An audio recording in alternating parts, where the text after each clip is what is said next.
Ever look at the world today and just feel like the rules don't really apply anymore? With all the conflicts, the economic battles, it all just feels so chaotic, so volatile.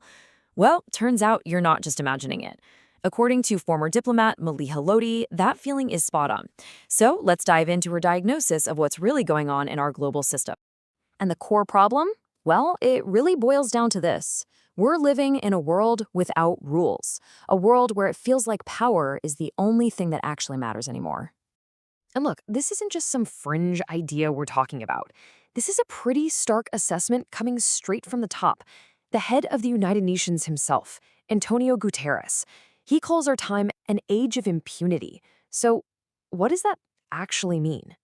Well, impunity in simple terms is when the powerful can pretty much do whatever they want without facing any consequences. It's the state of being where international laws and, the norms we've all agreed on just get thrown out the window. And the big problem is there's no one there, or maybe no one willing, to enforce the rules. You gotta get this concept because it's absolutely crucial for understanding everything else we're about to talk about. Okay, so how on earth did we get here?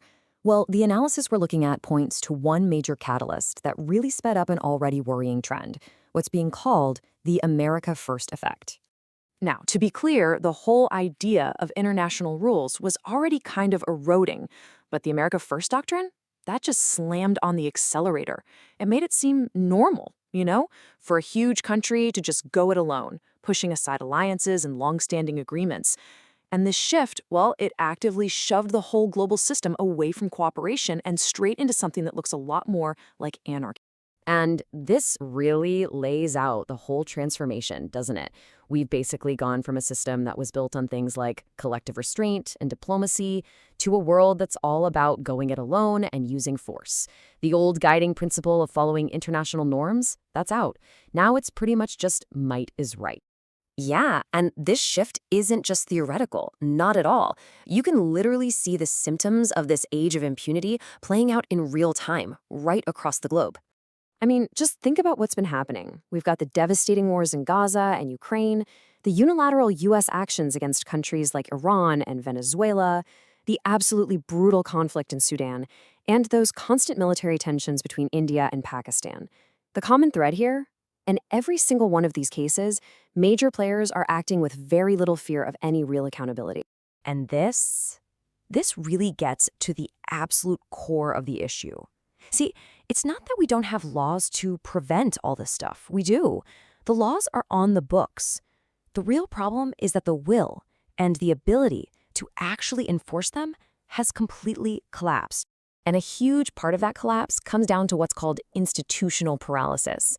I'm talking about the United Nations, the very organization that was created to stop global conflict, but so often it just seems totally deadlocked, completely unable to stop the wars in Gaza or Ukraine or Sudan.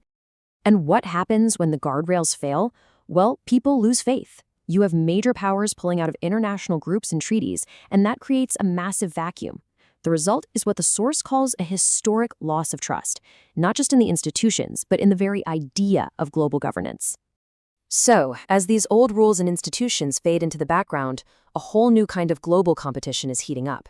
People are calling it a new great game, but trust me, the battlefield looks totally different this time around. That's because this new rivalry, it isn't just about who has the biggest army or the most political clout in the old school sense. Nope. The main arena has shifted from geopolitics to geoeconomics. And what that means is the new fight is all about controlling the resources that power our entire 21st century economy. Just take critical minerals, for example. We're talking about the stuff that's inside literally everything, from the smartphone in your pocket to electric cars. And here's the thing.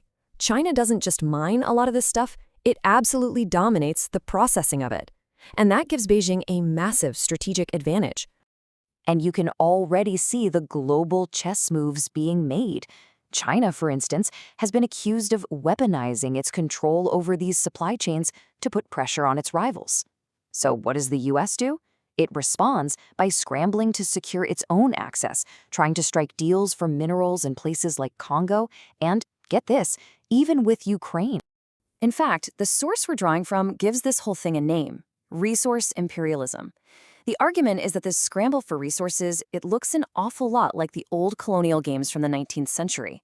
The big difference? No formal colonies this time. It's all about securing economic control for yourself and denying it to your rivals. And of course, that often leaves developing nations trapped right in the middle of a great power tug-of-war. Okay, so if this is the new reality, a ruleless, power-driven world, how does any country, actually survive in it?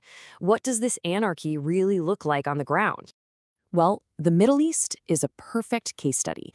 As the US has sort of stepped back from the region, it's created this huge power vacuum. And things have gotten complicated. The old rivalry between Saudi Arabia and Iran is now being overshadowed by a new, really fierce competition between two countries that used to be allies, Saudi Arabia and the UAE. And this power struggle, it's directly fueling horrible proxy wars in places like Yemen, Sudan, Libya, and Syria. So, to put it all together, this is basically the world we're living in now. It's like a domino effect, right? You start with weak rules that allows strong states to do what they want. They then weaponize their economies. Meanwhile, regional powers jump in to fill the voids, sparking proxy wars. And all the while, the global institutions that were supposed to keep the peace, they're just paralyzed, stuck on the sidelines. And the author we've been following, Malia Lodi, she puts it about as bluntly as you can. This is the bottom line, folks. Every single nation, whether it's big or small, now has to figure out how to survive in a world that is fundamentally ruleless, dangerously volatile, and driven by nothing but raw power. Which leaves us all with a pretty sobering final thought, doesn't it? In a world where might makes right seems to be the only real law, what does it even mean for any of us, for you or me, to truly be safe?